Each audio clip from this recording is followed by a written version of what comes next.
नमस्कार दोस्तों, आपका स्वागत है आपके अपने चैनल स्टडी वाइन्स ऑफिशियल पर। तो आज की इस वीडियो में हम जो भी नया मंत्रिमंडल बना है ना, उसके बारे में पढ़ेंगे। इस वीडियो में हम क्या क्या पढ़ेंगे उसके बारे में मैं पहले आपको बता देता हूँ। तो पहले हम मंत्रिपरिषद का जो संविधान में वर्णन है वो देख लेते हैं। इस संविधान के किस अनुच्छेद में बताया गया है मंत्रिपरिषद के बारे में, मंत्रिमंडल के बारे में। उसके बाद हम मंत्रियों के प्रकार देख लेंगे। मंत्रियों के प्रकार में हम जो कैबिनेट मंत्री, राज्य मंत्री और राज्य मंत्री स्वतंत्र प्रभार में अंतर क्या होता है वो पढ़ेंगे। उसके बाद जो 2024 का नया मंत्रिमंडल बना है ये देखेंगे। वर्तमान में मंत्रियों की संख्या क्या है वो पढ़ेंगे। सबसे बुजुर्ग कैबिनेट मंत्री कौन है, सबसे युवा कैबिनेट मंत्री कौन बने हैं ये देखेंगे। इसके बाद हम और भी तथ्य देखेंगे कि जैसे इस बार के मंत्रिमंडल में महिलाएं कितनी हैं, ओबीसी, एससी और एसटी की संख्या कितनी है। इसके बाद जैसा कि आपको पता ही है कि इस बार एनडीए की सरकार बनी है, बीजेपी ने अपने सहयोगी पार्टियों के साथ सरकार बनाई है। तो सहयोगी पार्टियों की मंत्रियों की संख्या कितनी है ये हम देखेंगे। उसके बाद हम भारत में जो स्वतंत्रता के बाद जो पहला मंत्रिमंडल बना था वो देखेंगे और लास्ट में प्रैक्टिस क्वेश्चन लगाएंगे। तो इतना कुछ आज के इस वीडियो में हम कवर करने वाले हैं।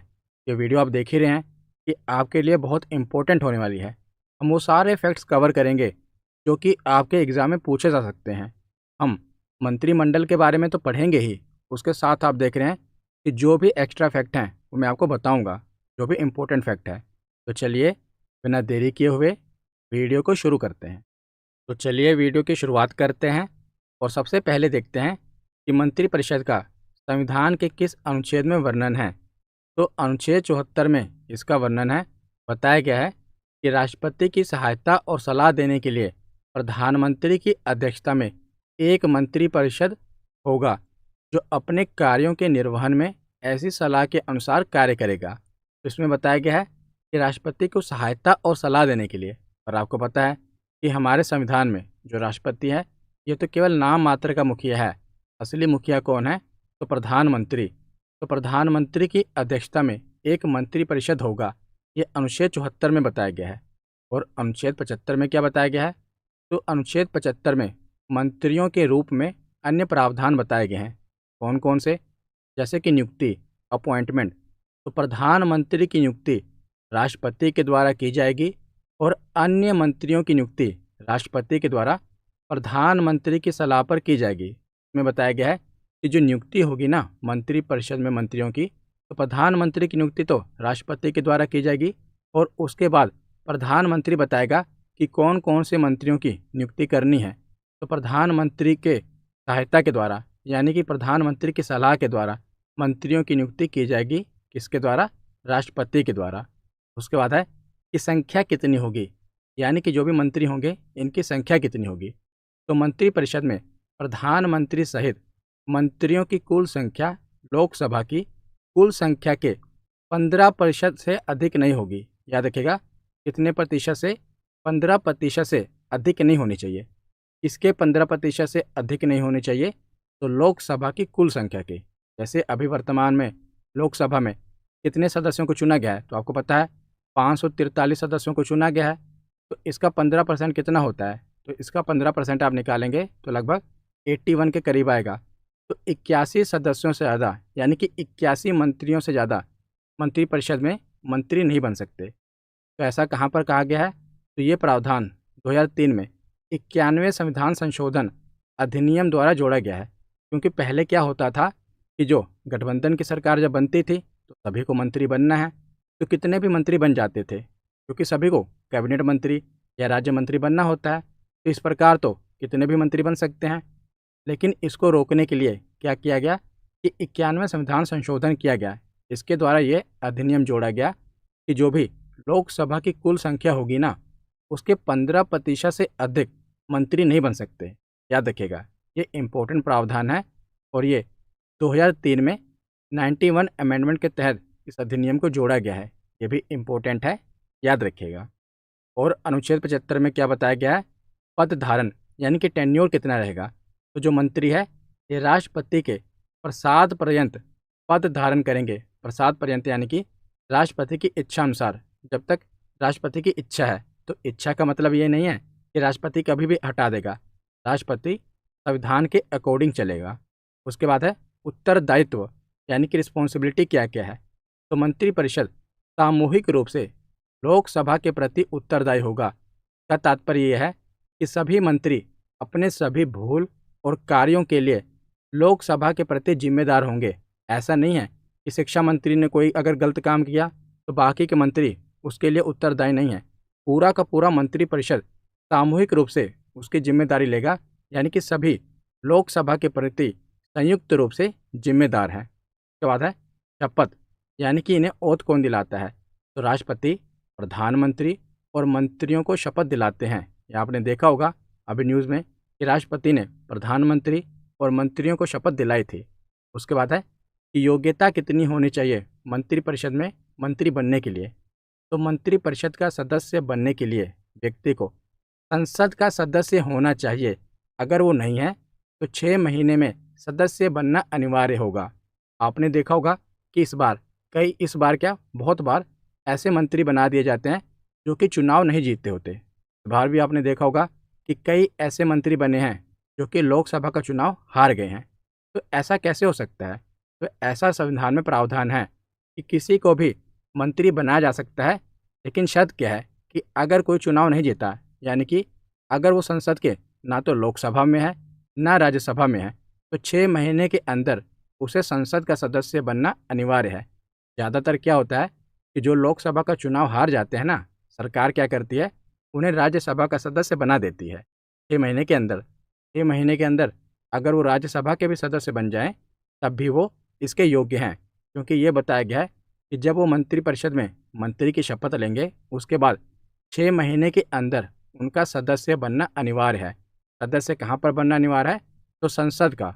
और संसद के कितने सदन हैं? 2 सदन हैं, लोकसभा और राज्यसभा। तो या तो वो लोकसभा के सदस्य बन जाएं या राज्यसभा के सदस्य बन जाएं, लेकिन 6 महीने के अंदर उनका सदस्य बनना अनिवार्य है। इसके बाद आगे है मंत्रियों के प्रकार। तो मंत्रियों के प्रकार में आप देखेंगे कि 3 प्रकार के मंत्री हैं। एक है कैबिनेट मंत्री, दूसरे हैं राज्य मंत्री स्वतंत्र प्रभार और तीसरे हैं राज्य मंत्री। तो देखिए इन तीनों में अंतर क्या होता है मैं आपको समझाता हूँ। तो जो कैबिनेट मंत्री होते हैं ना, ये डायरेक्ट रिपोर्ट किसको करते हैं? तो प्रधानमंत्री को करते हैं। और जो बड़े बड़े मंत्रालय होते हैं इन्हीं के अधीन होते हैं, कैबिनेट मंत्री के अधीन। जैसे जो भी मंत्रालय आप देखते हैं, शिक्षा मंत्रालय, विदेश मंत्रालय, ये अपने मंत्रालय के हेड होते हैं और ये रिपोर्ट किसको करते हैं? तो प्रधानमंत्री को रिपोर्ट करते हैं। इनकी सहायता के लिए राज्य मंत्रियों को भी नियुक्त किया जाता है। तो राज्य मंत्री, मिनिस्टर ऑफ स्टेट जो होते हैं, ये कैबिनेट मंत्री की सहायता करते हैं। ये कैबिनेट मंत्री को रिपोर्ट देते हैं। जैसे मान लीजिए विदेश मंत्रालय है, तो विदेश मंत्रालय के वर्तमान में विदेश मंत्री कौन है? तो कौन है? एस जयशंकर। तो ये कैबिनेट मंत्री हैं। इनकी सहायता के लिए राज्य मंत्री भी बनाए गए हैं। तो राज्य मंत्री क्या करेंगे? कैबिनेट मंत्री को रिपोर्ट देंगे। और कैबिनेट मंत्री किसको रिपोर्ट देंगे? तो प्रधानमंत्री को रिपोर्ट देंगे। याद रखिएगा, राज्य मंत्री डायरेक्ट प्रधानमंत्री को रिपोर्ट नहीं देते। ये किसको रिपोर्ट देते हैं? ये कैबिनेट मंत्री के प्रति जवाबदेही होती है। कैबिनेट मंत्री प्रधानमंत्री को जवाब देता है। और इसी प्रकार राज्य मंत्री स्वतंत्र प्रभार होते हैं, इंडिपेंडेंट चार्ज। ये राज्य मंत्री स्वतंत्र प्रभार कौन होते हैं? तो इनको जो छोटे मोटे मंत्रालय होते हैं ना, वो राज्य मंत्री स्वतंत्र प्रभार को सौंप दिए जाते हैं। राज्य मंत्री और राज्य मंत्री स्वतंत्र प्रभार में अंतर क्या है? ये भी कैबिनेट मंत्री की तरह ही होते हैं, पर अगर आप रैंकिंग में देखें तो कैबिनेट मंत्री सबसे ऊपर होगा, उसके बाद राज्य मंत्री स्वतंत्र प्रभार आएगा, उसके बाद राज्य मंत्री आता है। इनकी पावर भी कैबिनेट मंत्री की तरह होती है, लेकिन जो राज्य मंत्री होते हैं ये किसके प्रति जवाबदेही होते हैं? कैबिनेट मंत्री के प्रति ना। लेकिन जो राज्य मंत्री स्वतंत्र प्रभार होते हैं इनके ऊपर कोई कैबिनेट मंत्री नहीं होता। ये कैबिनेट मंत्री के भार से मुक्त होते हैं, के भार से स्वतंत्र होते हैं, इसीलिए स्वतंत्र प्रभार।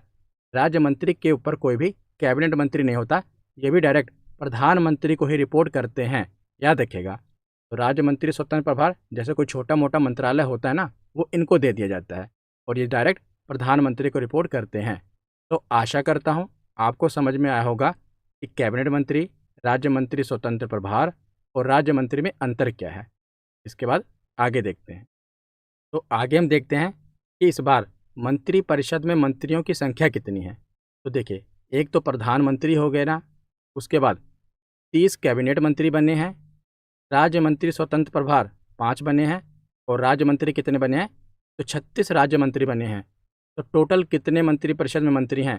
तो 72 हैं, प्रधानमंत्री को इंक्लूड करके। कितने बने हैं? मंत्रिपरिषद में मंत्रियों की संख्या कितनी है?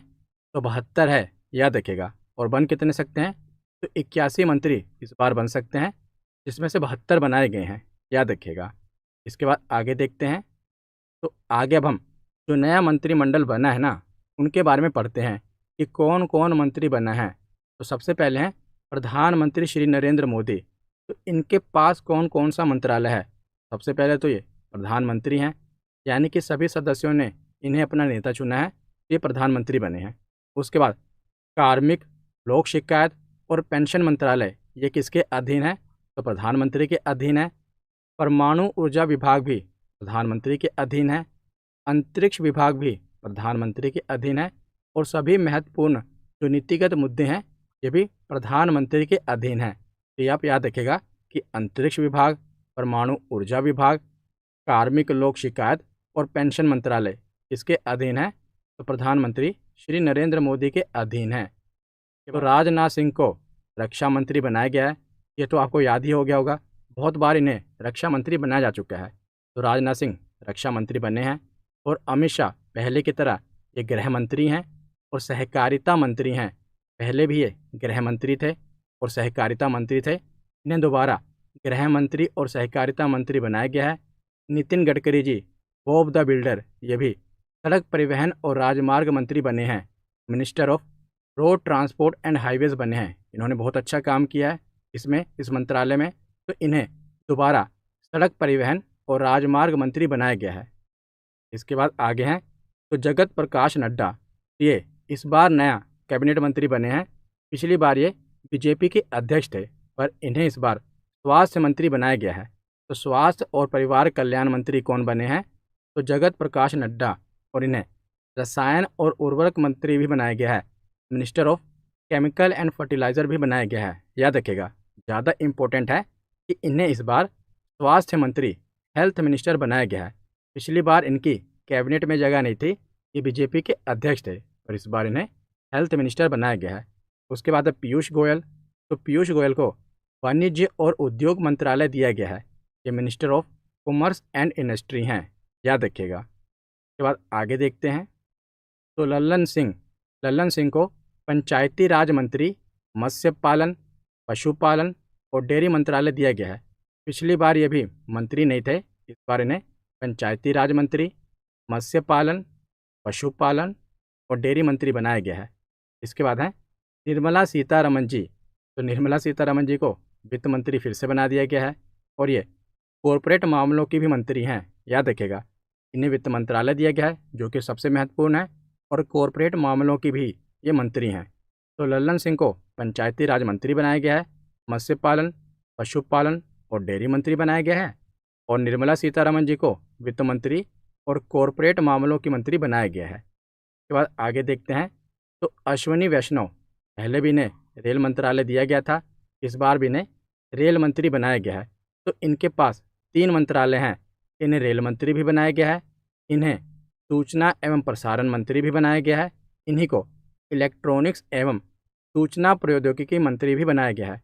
तो 3 मंत्रालय इनके अंदर आते हैं, ministry of railway, ministry of information and broadcasting, ministry of electronics and information technology. तो तीनों मंत्रालय किसके अधीन आते हैं? तो अश्विनी वैष्णव के अधीन आते हैं। इसके बाद अगले मंत्री हैं ज्योतिरादित्य सिंधिया। तो पहले ये नागरिक उड्डयन मंत्री थे, लेकिन इस बार इन्हें संचार मंत्री बनाया गया है। मिनिस्ट्री ऑफ कम्युनिकेशन इन्हें दी गई है, इम्पोर्टेंट है। संचार मंत्री किसे बनाया गया है? तो ज्योतिरादित्य सिंधिया को बनाया गया है। इसके बाद CR पाटिल, ये जल शक्ति मंत्री बने हैं, यह भी इम्पोर्टेंट मंत्रालय है। तो जल शक्ति मंत्री कौन बने हैं? तो CR पाटिल बने हैं। इसके बाद अगला नाम है किंजरापू राम मोहन नायडू। तो इन्हें नागरिक उड्डयन मंत्री बनाया गया है। मिनिस्ट्री ऑफ सिविल एविएशन दी गई है। पिछली बार जो ज्योतिरादित्य सिंधिया थे ना, ये नागरिक उड्डयन मंत्री थे, लेकिन इस बार नागरिक उड्डयन मंत्री कौन है? इस बार नागरिक उड्डयन मंत्री हैं राम मोहन नायडू। याद रखिएगा, इम्पोर्टेंट है क्योंकि ये पहली बार बने हैं। इसके बाद आगे है कि एच.डी. कुमार स्वामी।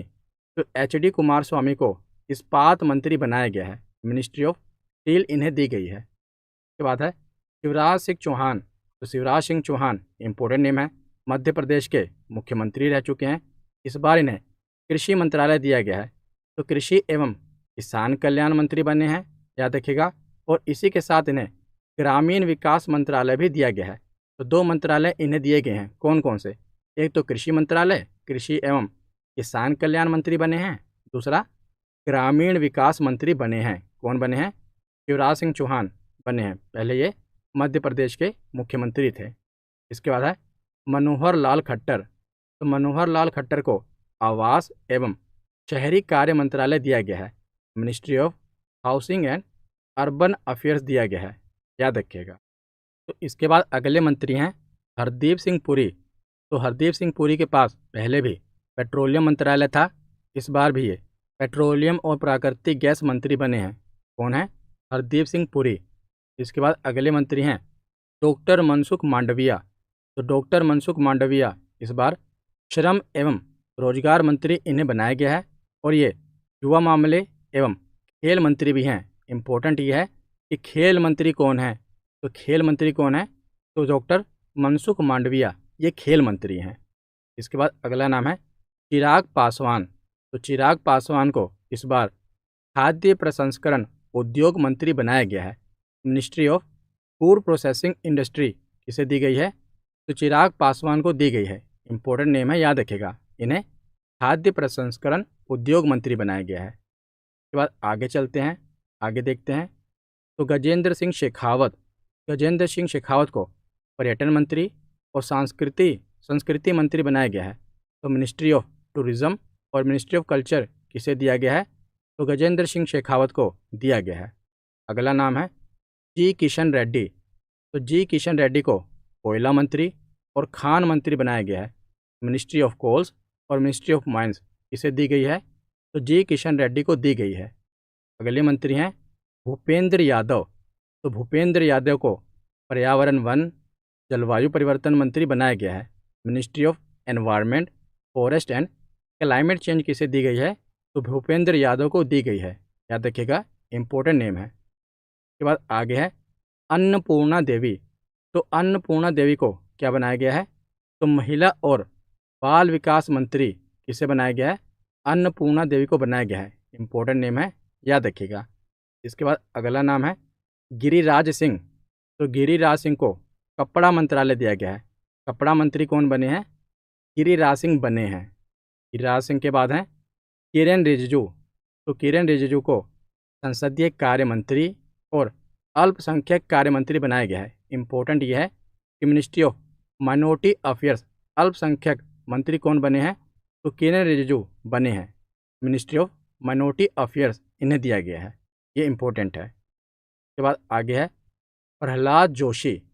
तो प्रहलाद जोशी को उपभोक्ता मामले, खाद्य एवं सार्वजनिक वितरण मंत्री बनाया गया है, consumer affairs, food and public distribution किसे दिया गया है? तो प्रहलाद जोशी को दिया गया है। और इसी के साथ न्यू एंड रिन्यूएबल एनर्जी, इसका मंत्रालय भी किसे दिया गया है? तो इसका मंत्रालय भी प्रहलाद जोशी को दिया गया है। तो ये ministry of consumer affair, food and public distribution के भी मंत्री हैं, और उसी के साथ न्यू एंड रिन्यूएबल एनर्जी के भी मंत्री कौन है?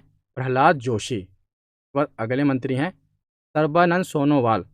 तो बंदरगाह, जहाजरानी और जलमार्ग मंत्री बने हैं ये, ministry of ports, shipping and waterways, ये किसके अंडर आती है? सर्बानंद सोनोवाल इसके मंत्री बने हैं, कैबिनेट मंत्री। तो अभी हम कैबिनेट मंत्रियों के बारे में पढ़ रहे हैं। इसके बाद आगे हम जो इसके महत्वपूर्ण तथ्य हैं ना, वो भी साथ में देखेंगे। मतलब कि जो इस बार कुछ महत्वपूर्ण तथ्य हैं वो भी हम पढ़ेंगे। उसके बाद आगे देखते हैं। तो वीरेंद्र कुमार खटीक को सामाजिक न्याय एवं अधिकारिता मंत्री बनाया गया है, ministry of social justice and empowerment किसके अंडर आती है? वीरेंद्र कुमार खटीक। उसके बाद है जीतन राम मांझी। तो जीतन राम मांझी को एमएसएमई यानी कि सूक्ष्म, लघु और मध्यम उद्यम मंत्री बनाया गया है। इम्पोर्टेंट है। एमएसएमई मंत्रालय किसके अंदर आता है? तो याद रखिएगा, जीतन राम मांझी के अंदर एमएसएमई मंत्रालय आता है। तो एस जयशंकर को विदेश मंत्री बनाया गया है। पहले भी ये विदेश मंत्री थे, इस बार फिर से इन्हें विदेश मंत्री बनाया गया है। धर्मेंद्र प्रधान पहले भी ये शिक्षा मंत्री थे, दोबारा से इन्हें शिक्षा मंत्री बना दिया गया है। जुअल ओराम, ये इम्पोर्टेंट नेम है, तो जनजातीय मामलों के मंत्री बने हैं jewel Oram. Very very important, याद रखिएगा। अब आगे चलते हैं। तो आगे बढ़ने से पहले मैं आपको बता दूं कि मैंने हिस्ट्री की ई बुक लॉन्च कर दी है। प्राचीन भारत का इतिहास, मध्यकालीन भारत का इतिहास और आधुनिक भारत का इतिहास। इस ई बुक की खासियत यह है, इसमें प्रॉपर आपको चार्ट, डायग्राम और प्रेजेंटेशन के साथ पूरी हिस्ट्री कवर कराई गई है और साथ में पूरे शॉर्ट नोट्स, जो इम्पोर्टेंट फैक्ट आजकल एग्जाम में पूछे जाते हैं वही इसमें कवर किए गए हैं प्रीवियस ईयर क्वेश्चन के साथ। तो ये ई बुक आपको studyvanceofficial.com वेबसाइट से मिल जाएगी। वहाँ पर जाकर आप इसे डाउनलोड कर सकते हैं और बाकी की जो PDF है, जो मैं वीडियो प्रोवाइड करता हूँ, उसकी PDF आपको हमारे टेलीग्राम चैनल स्टडी वैंस ऑफिशियल पर मिल जाएगी। इस टेलीग्राम चैनल पर 1,34,000 से ज़्यादा सब्सक्राइबर हैं। कई फेक चैनल भी बने हैं, आप इसे ज्वाइन कर लीजिए। यहाँ पर आपको जो वीडियो प्रोवाइड की जाती है ना, उसकी जो PDF होती है वो फ्री ऑफ कॉस्ट दे दी जाती है। बाकी अगर आपको पूरी ई बुक डाउनलोड करनी है तो पूरी कंपाइलेशन के साथ अभी केवल हिस्ट्री की ई बुक अवेलेबल है, ये आप वेबसाइट पर जाकर डाउनलोड कर सकते हैं। इसका जो लिंक है वीडियो के डिस्क्रिप्शन में मिल जाएगा। तो आगे अब हम राज्य मंत्री स्वतंत्र प्रभार वाले पढ़ लेते हैं। हमने 30 कैबिनेट मंत्री देख लिए, बाकी ये 5 राज्य मंत्री स्वतंत्र प्रभार वाले हैं, इनके बारे में पढ़ लेते हैं। जो 36 राज्य मंत्री हैं उनके बारे में पढ़ने की ज़रूरत नहीं है, आपको केवल इन दोनों के बारे में पता होना चाहिए। तो राज्य मंत्री स्वतंत्र प्रभार वाले देखते हैं। तो सबसे पहले हैं जितेंद्र सिंह। तो जितेंद्र सिंह को कौन सा मंत्रालय दिया गया है?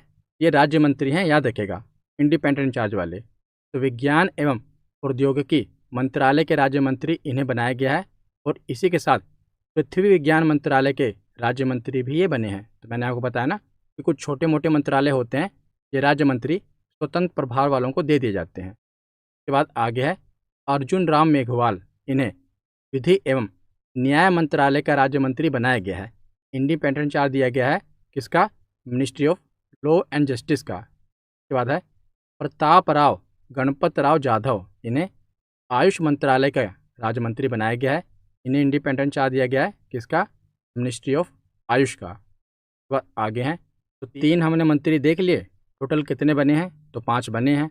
उसके बाद अगला नाम है जयंत चौधरी का, तो इन्हें कौशल विकास एवं उद्यमिता मंत्रालय का राज्य मंत्री बनाया गया है। Ministry of skill development and entrepreneurship, इन्हें मंत्रालय दिया गया है किन्हें? जयंत चौधरी को, याद रखिएगा। इसके बाद अगले राज्य मंत्री हैं इंडिपेंडेंट चार्ज वाले राव इंद्रजीत सिंह, इन्हें सांख्यिकी और कार्यक्रम कार्यान्वयन मंत्रालय दिया गया है और इसी के साथ योजना मंत्रालय के भी राज्य मंत्री ये बने हैं। कौन? राव इंद्रजीत सिंह। तो इतना कुछ आपको राज्य मंत्री और कैबिनेट मंत्री से याद रखना है। अब आगे हम जो कुछ महत्वपूर्ण तथ्य हैं ना, फैक्ट हैं, वो देख लेते हैं। तो इस बार के मंत्रालय में जो मंत्री परिषद है, सबसे बुजुर्ग कैबिनेट मंत्री कौन बने हैं 2024 में? तो इस बार का जो मंत्री परिषद है ना, उसमें जीतन राम मांझी ये सबसे बुजुर्ग कैबिनेट मंत्री बने हैं। 79 वर्ष इनकी जो एज है, 79 ईयर। और ये कौन सी पार्टी के हैं? तो हिंदुस्तानी अवाम मोर्चा के, ये इनकी पार्टी है हिंदुस्तानी अवाम मोर्चा। इनका नाम क्या है? जीतन राम मांझी। एमएसएमई मंत्रालय इन्हें दिया गया है ना, ये सबसे बुजुर्ग कैबिनेट मंत्री बने हैं 2024 के। इनकी आयु है 79 वर्ष। उसके बाद है सबसे युवक कैबिनेट मंत्री कौन बने हैं इस बार? तो राम मोहन नायडू, ये तेलुगु देशम पार्टी के TDP के नेता हैं। इनकी आयु है 36 वर्ष। तो सबसे युवा कैबिनेट मंत्री बने हैं राम मोहन नायडू और सबसे बुजुर्ग कैबिनेट मंत्री बने हैं जीतन राम मांझी। तो ये दोनों फैक्ट याद रखिएगा, हो सकता है आपसे एग्जाम में पूछ लिया जाए। तो आगे अब हम देखते हैं कि इस बार के मंत्रिमंडल में 7 पूर्व CM बने हैं। यानी कि मंत्रिमंडल में जो मंत्री बने हैं ना, कैबिनेट मंत्री, राज्य मंत्री और राज्य मंत्री स्वतंत्र प्रभार मिला के, उसमें से 7 पूर्व CM को इस बार मंत्रिमंडल में जगह मिली है और इसी के साथ 7 महिलाओं को मंत्री बनाया गया है। 27 OBC मंत्री बने हैं, 10 SC मंत्री बने हैं और 5 ST बने हैं। गौर करने वाली बात यह है कि इसमें कोई भी मुस्लिम नहीं बना है। जिस देश में 15 से लेकर 18% की आबादी मुस्लिमों की है, उसमें कोई भी मुस्लिम किसी भी ना तो कैबिनेट मंत्री बना है, न राज्य मंत्री बनाया गया है, न राज्य मंत्री स्वतंत्र प्रभार बनाया गया है। तो इस बार के मंत्रिमंडल में मुस्लिम को जगह नहीं मिली है, ये याद रखिएगा। उसके बाद आगे है कि बीजेपी के अतिरिक्त अन्य पार्टियों के कैबिनेट मंत्री कितने बने हैं। यानी कि जो बीजेपी है, आपको पता ही है कि सहयोगी दलों के साथ इसने मिलकर सरकार बनाई है। तो जो सहयोगी दल है ना, तो कौन कौन से सहयोगी दल कैबिनेट मंत्री बने हैं, क्योंकि सब में कैबिनेट मंत्री की होड़ मची रहती है कि हमें कैबिनेट मंत्री बनना है। तो 5 सहयोगी दल हैं जिनके नेताओं को कैबिनेट मंत्री बनाया गया है। तो कौन कौन से? तो तेलुगु देशम पार्टी के राम मोहन नायडू, इन्हें नागरिक उड्डयन मंत्री बनाया गया है। जनता दल यूनाइटेड के राजीव रंजन सिंह, इन्हें पंचायती राज मंत्री बनाया गया है। हिंदुस्तानी आवाम मोर्चा के जीतन राम मांझी, इन्हें MSME मंत्री बनाया गया है। जनता दल सेकुलर के कुमार स्वामी, इन्हें भारी उद्योग स्टील मंत्री बनाया गया है। लोक जनशक्ति पार्टी के चिराग पासवान, इन्हें खाद्य प्रसंस्करण मंत्री बनाया गया है। तो 5 सहयोगी दलों के जो मंत्री हैं, इन्हें कैबिनेट मंत्रालय में जगह मिली है। ये तो कैबिनेट मंत्री हैं। इसके बाद जो सहयोगी दल हैं, इतने सहयोगी दलों को स्वतंत्र प्रभार यानी कि राज्य मंत्री स्वतंत्र प्रभार बनाया गया है। तो शिवसेना के प्रताप राव जाधव को आयुष मंत्रालय का राज्य मंत्री बनाया गया है और राष्ट्रीय लोक दल के जयंत चौधरी को कौशल विकास एवं उद्यमिता मंत्रालय का राज्य मंत्री बनाया गया है, याद रखिएगा। और उसके बाद 36 राज्य मंत्री आपको पता है बनाए गए हैं, जिसमें से 32 भाजपा के बने हैं और 4 सहयोगी दलों के बने हैं। ये कुछ महत्वपूर्ण तथ्य थे जो आपको पता होने चाहिए, ये एग्जाम में पूछे जा सकते हैं। इसके बाद आगे अब हम भारत का पहला मंत्रिमंडल देख लेते हैं। तो आज़ादी के बाद जो भारत का पहला मंत्रिमंडल बना ना, उसमें कौन कौन से मंत्री थे? तो प्रधानमंत्री थे पंडित जवाहरलाल नेहरू जी, गृह मंत्री थे सरदार वल्लभ भाई पटेल जी, शिक्षा मंत्री थे मौलाना अबुल कलाम आज़ाद जी, खाद्य और कृषि मंत्री थे डॉक्टर राजेंद्र प्रसाद जी, रक्षा मंत्री थे सरदार बलदेव सिंह। ये इम्पोर्टेंट है, बहुत बार पूछा गया है कि रक्षा मंत्री कौन थे भारत के पहले, तो सरदार बलदेव सिंह। वित्त मंत्री कौन थे? तो RK शनमुखम चेट्टी। कानून मंत्री कौन थे? तो डॉक्टर BR अम्बेडकर जी, ये कानून मंत्री थे, याद रखिएगा। तो आगे है कि श्रम मंत्री यानी कि लेबर मिनिस्टर कौन बने थे? तो जगजीवन राम, इन्हें बाबू जी कहा जाता था, बाबू जगजीवन राम। स्वास्थ्य मंत्री कौन बने? तो राजकुमारी अमृत कौर को स्वास्थ्य मंत्री बनाया गया। संचार मंत्री रफ़ी अहमद किदवई को संचार मंत्री बनाया गया। उद्योग और आपूर्ति मंत्री डॉक्टर श्यामा प्रसाद मुखर्जी को बनाया गया। वाणिज्य मंत्री CH भाभा को बनाया गया। इसके बाद आगे है रेल और परिवहन मंत्री डॉक्टर जॉन मथाई को बनाया गया। कामकाज, खान और बिजली मंत्री नरहर विष्णु गौडकिल को बनाया गया। ये भारत का पहला मंत्रिमंडल था, ये भी एग्जाम में पूछ लिया जाता है। तो यहाँ पर हमारा थ्योरी सेक्शन कंप्लीट होता है। आगे हम प्रैक्टिस क्वेश्चन लगाते हैं, देखते हैं आपके कितने प्रश्न सही होते हैं। तो पहला प्रश्न है कि भारतीय सरकार के मंत्रिमंडल में अधिकतम कितने मंत्री हो सकते हैं? बताइए, मंत्रिमंडल में कितने अधिकतम मंत्री हो सकते हैं? तो लोकसभा की कुल सदस्य संख्या का 15%, ये इसका सही जवाब होगा। तो ऑप्शन बी इसका सही जवाब है। अगला प्रश्न है कि हाल ही में मंत्रिमंडल की शपथ के दौरान कितने राज्य मंत्री स्वतंत्र प्रभार बने हैं? तो कितने राज्य मंत्री स्वतंत्र प्रभार बने हैं? तो 5। तो ऑप्शन डी इसका सही जवाब है। अगला प्रश्न है कि स्वास्थ्य एवं परिवार कल्याण मंत्रालय के प्रमुख कौन बने हैं? तो परिवार कल्याण मंत्री और स्वास्थ्य मंत्री कौन बने हैं? तो जगत प्रकाश नड्डा। ऑप्शन ए इसका सही जवाब है। हाल ही में मंत्रिमंडल की शपथ के दौरान कितने कैबिनेट मंत्रियों ने शपथ ली है? तो कितने कैबिनेट मंत्रियों ने शपथ ली है? तो 30। अगर प्रधानमंत्री को भी मिला दिया जाए तो टोटल 31 होते हैं। वैसे कितने हैं? तो 30 कैबिनेट मंत्रियों ने शपथ ली है। तो ऑप्शन ए इसका सही जवाब होगा। अगला प्रश्न देखते हैं। तो जनजातीय कार्य मंत्रालय के लिए जिम्मेदार कौन है? तो जनजातीय कार्य मंत्री कौन बने हैं, ये आपको बताना है। तो इसका सही जवाब है जुअल ओराम। ऑप्शन बी इसका सही जवाब है। अगला प्रश्न है कि किस मंत्रालय का नेतृत्व निर्मला सीतारमण कर रही हैं? तो निर्मला सीतारमण कौन सी मंत्री बनी है? तो वित्त मंत्रालय इनके अधीन आता है। ऑप्शन ए इसका सही जवाब है। अगला प्रश्न है कि निम्नलिखित में से कौन स्वतंत्र भारत के पहले वित्त मंत्री थे? तो स्वतंत्र भारत के पहले वित्त मंत्री कौन थे? तो आर के शनमुखम चेट्टी। ऑप्शन बी इसका सही जवाब है। अगला प्रश्न है कि मंत्री हरदीप सिंह पुरी को कौन सा मंत्रालय मिला है? तो हरदीप सिंह पुरी को पेट्रोलियम एवं प्राकृतिक गैस मंत्रालय मिला है। तो ऑप्शन ए इसका सही जवाब है। अगला प्रश्न है कि युवा एवं खेल मंत्री कौन बने हैं? तो खेल मंत्री कौन बने हैं मैंने आपको बताया था। तो इसका सही जवाब क्या होगा? मनसुख मांडविया। ऑप्शन ए सही जवाब है। इन्हें युवा एवं खेल मंत्री बनाया गया है। अगला प्रश्न है कि चिराग पासवान किस मंत्रालय के मंत्री बने हैं? तो Chirag Paswan food processing industry के मंत्री बने हैं। तो ऑप्शन सी इसका सही जवाब है। अगला प्रश्न है कि संचार मंत्री कौन बने हैं? तो संचार मंत्री किसे बनाया गया है? तो ज्योतिरादित्य सिंधिया को इस बार संचार मंत्री बनाया गया है। तो ऑप्शन बी का सही जवाब है। अगला प्रश्न है कि स्वतंत्र भारत के पहले मंत्रिमंडल में रेल और परिवहन मंत्री कौन थे? तो पहले मंत्रिमंडल में रेल और परिवहन मंत्री बनाया गया था डॉक्टर जॉन मथाई को। तो ऑप्शन डी इसका सही जवाब है। हम आगे चलते हैं और अगला प्रश्न देखते हैं। तो स्वतंत्र भारत के पहले स्वास्थ्य मंत्री कौन थे? तो पहले स्वास्थ्य मंत्री थीं राजकुमारी अमृत कौर। तो ऑप्शन सी इसका सही जवाब है।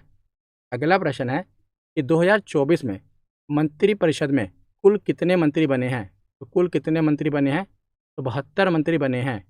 तो ऑप्शन ए इसका सही जवाब है। अगला प्रश्न है कि कैबिनेट मंत्री किसे रिपोर्ट करते हैं? जो कैबिनेट मंत्री होते हैं ना, ये प्रधानमंत्री को रिपोर्ट करते हैं। तो ऑप्शन सी इसका सही जवाब है। अगला प्रश्न है कि राज्य मंत्री स्वतंत्र प्रभार किसे रिपोर्ट करते हैं? तो राज्य मंत्री स्वतंत्र प्रभार भी प्रधानमंत्री को ही रिपोर्ट करते हैं। अगर वो केवल राज्य मंत्री होंगे ना, स्वतंत्र प्रभार नहीं होंगे, तो वो कैबिनेट मंत्री को रिपोर्ट करेंगे। लेकिन राज्य मंत्री स्वतंत्र प्रभार प्रधानमंत्री को रिपोर्ट करते हैं। तो इसका सही जवाब भी ऑप्शन बी होगा। तो आज की वीडियो यहीं पर ख़त्म होती है। कैसी लगी ये वीडियो कमेंट सेक्शन में ज़रूर बताना। धन्यवाद।